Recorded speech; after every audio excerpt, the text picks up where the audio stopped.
Leading Ideas Talks podcast is brought to you by the Lewis Center for Church Leadership of Wesley Theological Seminary in Washington, D.C.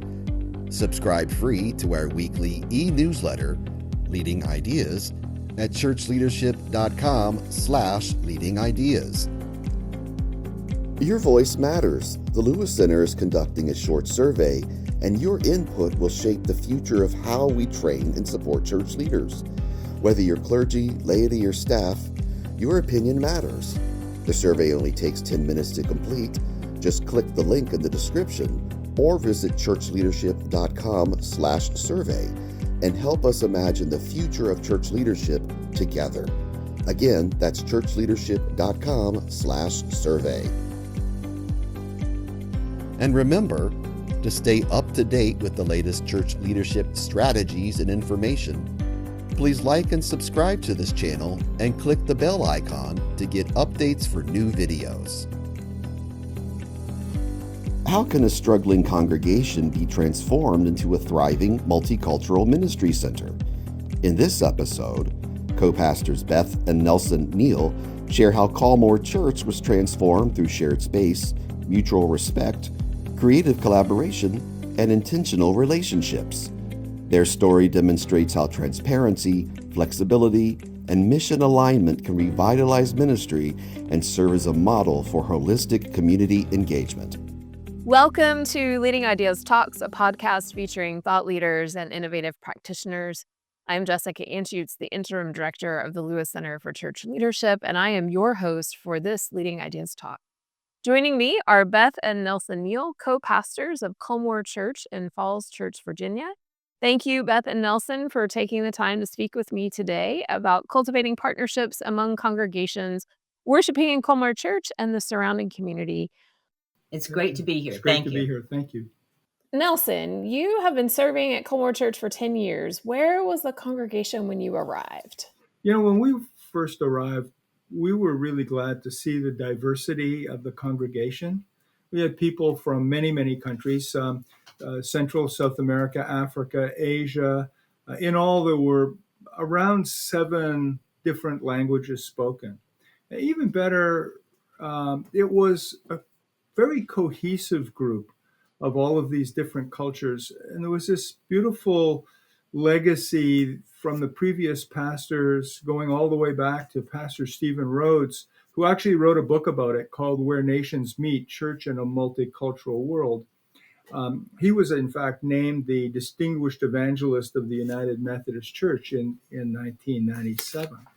But that being said, as much as we really loved the congregation, the church itself was in a bit of a shambles. It was struggling financially. The building had fallen into a pretty bad state of disrepair. As a matter of fact, it was assumed by the district that the church would close and the building would be handed over to another congregation. So here we were with a warm and welcoming congregation, but with an infrastructure that was in danger of collapsing. As a matter of fact, by the second year, there was no heat in the building. The antique boiler was actually condemned by the gas company. And guess who didn't have the $70,000 it was going to take to replace it? I mean, that was, the first major hurdle we had to overcome. The walls hadn't seen a lick of paint in 30 some odd years. And the bathrooms were such a mess that, believe it or not, right, the people would come to church and the ones that lived close by would go home to go to the bathroom and come back to the church to finish the worship service. So it was in pretty bad shape. It wasn't what I'd call a welcoming space. It sounds like you had a very welcoming congregation in an inhospitable space. So, Beth, I want to invite you to share with our listeners, where is the congregation today? Well, because the people in our congregation didn't have deep pockets, we had to figure out some way first to meet the financial obligations without going into debt. And that's where Nelson's business expertise came to the forefront, because he was able to monetize the building in a creative way while growing ecumenical partnership. How did he do it? We were fortunate that there were several independent Spanish-speaking churches that were in search of a place to worship, as well as an Ethiopian Orthodox church that was already established at Culmore. So we thought, well, this is an opportunity for us to grow the number of people worshiping in our building while taking care of the building space, so all worshipers coming in would have a place that they didn't have to run home to go to the bathroom. What can I say? So with the help of our wonderful Peruvian church administrator, we talked with the different pastors about sharing the space. But rather than having this landlord rent, we decided to figure a different kind of relationship. One that, yes, they would help us with the rent. Yes, they would help us with the administrative care of the building, but they would also be partners in our outreach ministry. So I think all of the congregations now in the building, I think we've got, 6 altogether, Nelson? including ourselves. Yes, that all of the congregations take pride in the sharing the building, and they see it as their church home, not just some place they land and have to leave.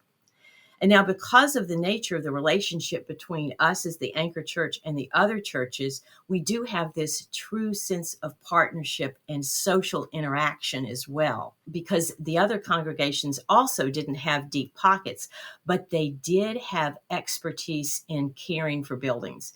They had painters, they have plumbers, they have carpenters. So many times Nelson would ask the pastors if they could, instead of paying rent for a month, that paint the walls, replace the floors. They even replaced the steeple and the soffits on the building.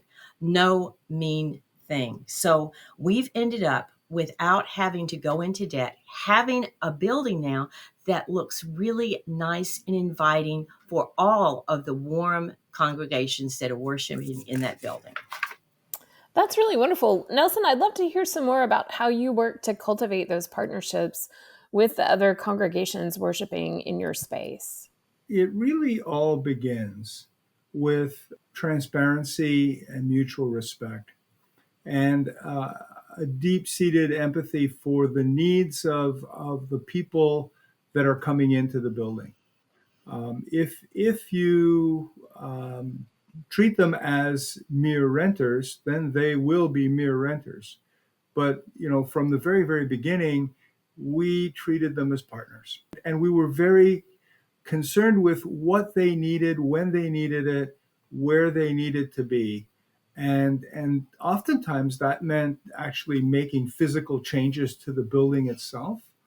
And quite often it meant doing it with their help, both manually from a labor standpoint and monetarily. But the look of our building changed as a result of having the people in the building. And we were willing to also move times around and activities around to accommodate the special needs of some of the worshipers. For example, the Ethiopian Orthodox Church operates on a different calendar, and so we've had to re-engineer during their high holidays when we were going to do certain things. But we did that. The Ethiopian Church uses a very different setup than we do. They burn incense. They use iconography. The Ark of the Covenant is a central part of their worship service. Their setup is very different than ours. The Spanish-speaking churches have praise bands with a lot of amplifiers and musical instruments. And we had to build space to store all of this stuff in the sanctuary. So we actually had to build attractive-looking storage lockers into the side of our sanctuary for the people there to be able to house all of this stuff so they could put it away and take it out on Sunday mornings. So the people in our church had to be willing to accept that even the look of their sanctuary would change to accommodate all of this. And if I can add, sometimes when you've had a church that's been established for a long time, people get very protective of the way they want things to look and where people should sit. That idea of, you're sitting in my pew, you're not supposed to do that.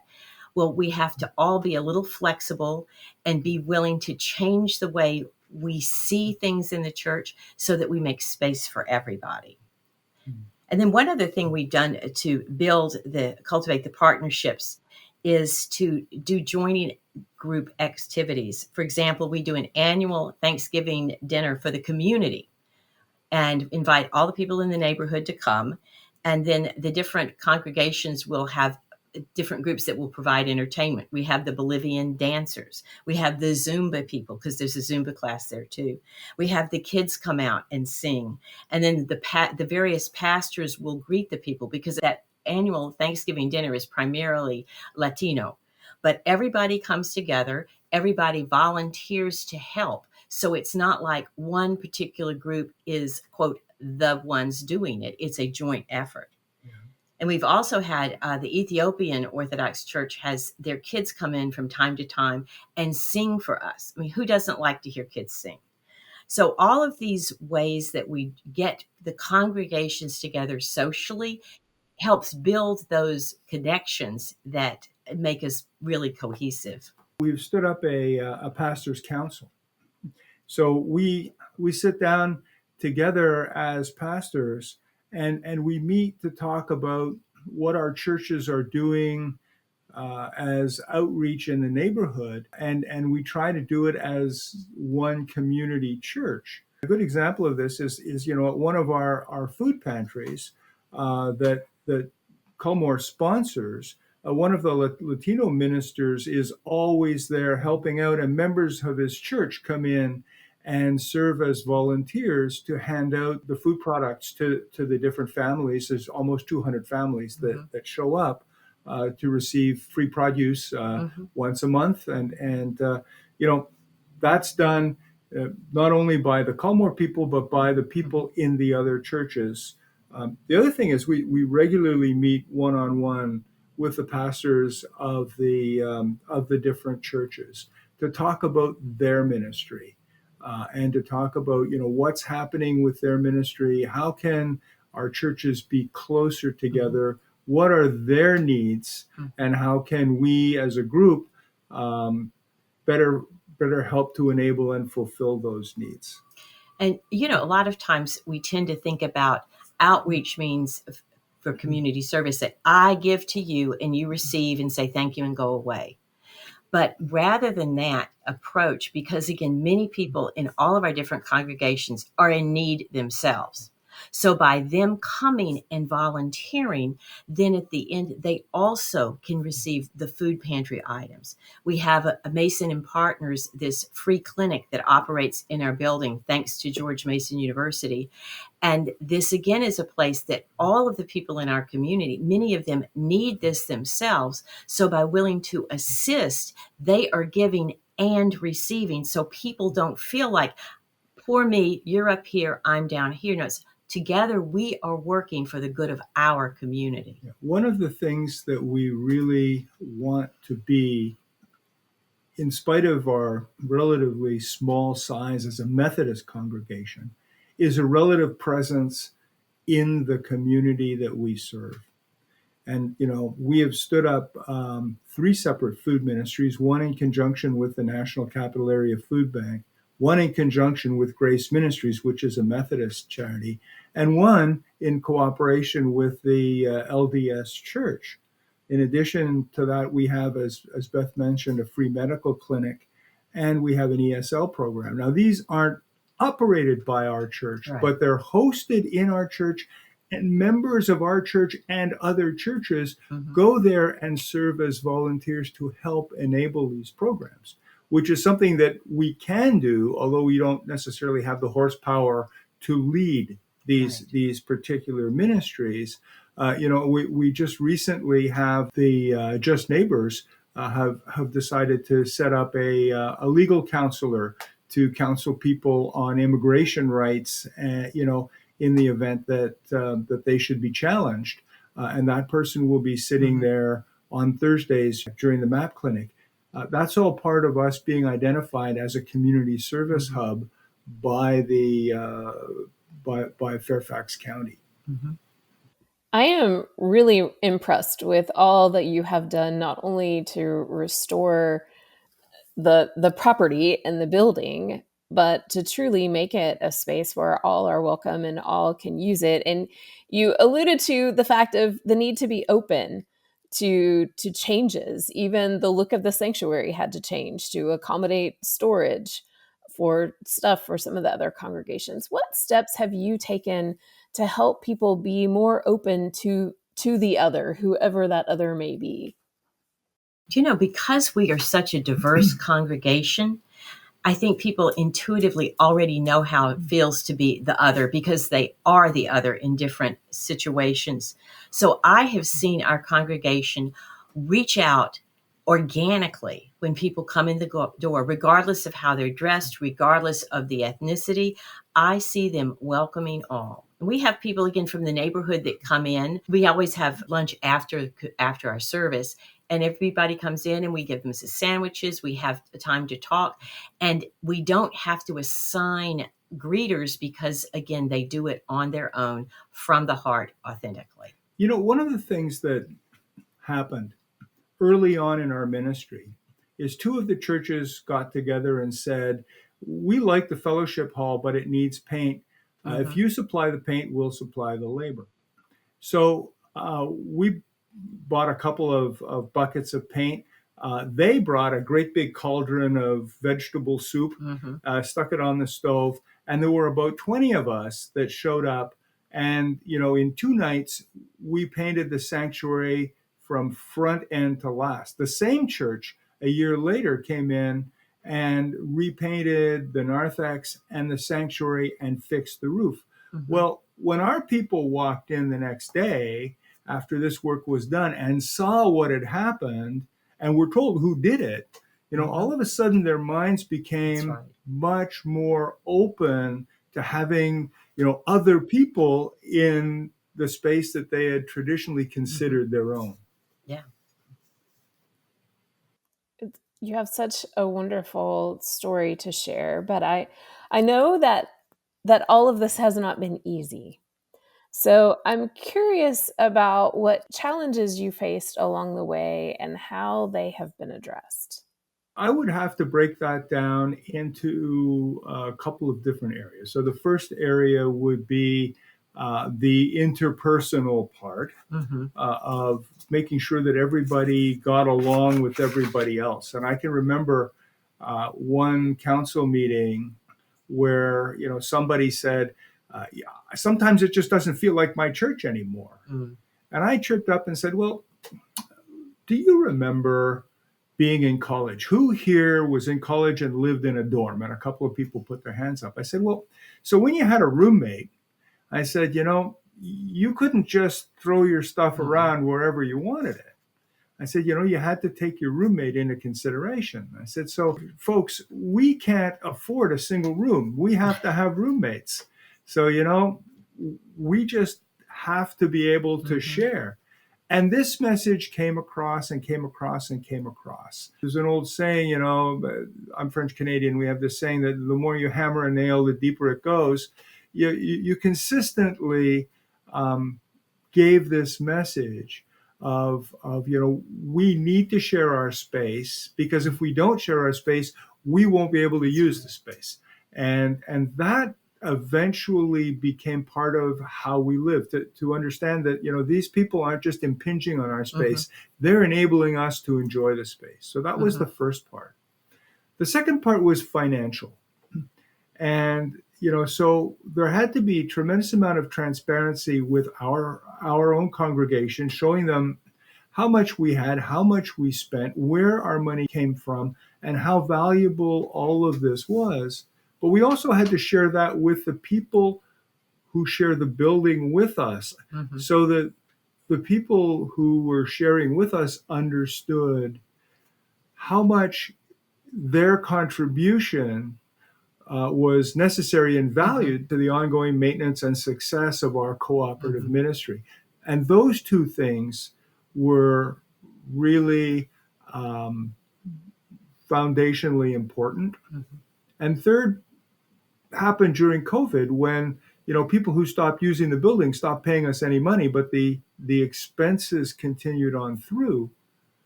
And we actually sat with them and said, if you want a building here when we get back, we would need you to continue to support us minimally so that we can cover our basic expenses, during this time. And without exception, all of them agreed to contribute. So, you had this sense of partnership based on authentic communication and transparency, and a willingness to understand mutual needs, which empowered us to do that. But there were some character building conversations. Yeah. And I can tell you, because we have several people that have been rescued from being without houses. We had one guy that was working in our church, and he started coming to our, after the service, but he'd sit in the back corner, and then he would come into the narthex where we would have our lunch, and he'd sit by himself. And without us saying a word, people went over and said, "No, come over and sit with us. Come over and sit with us. Don't you want some coffee?" Next thing you know, he became a beloved member of the congregation because people opened their hearts again authentically. It wasn't like, "Oh, it's my turn to greet. I'll have to go say hi." No, they did it from their heart. And because of that, this person now still, even though they've moved down to Tennessee, they come every Sunday. They join us by Zoom, and they join us for Wednesday Bible study. The connections span the miles. Yeah. And this is one of more than one example. Yeah. That's really incredible. As we sort of reflect on Colmore's story over the last 10 years, from being sort of transformed from a struggling congregation in a building with deferred maintenance to really a thriving community center with multiple congregations worshiping there, what words of advice would you give to church leaders who are seeking to do the same in their context? You've got to get outside the doors. You've got to talk to people in the neighborhood and find out what might be the needs and what are the resources to see, can we do something joining these two together?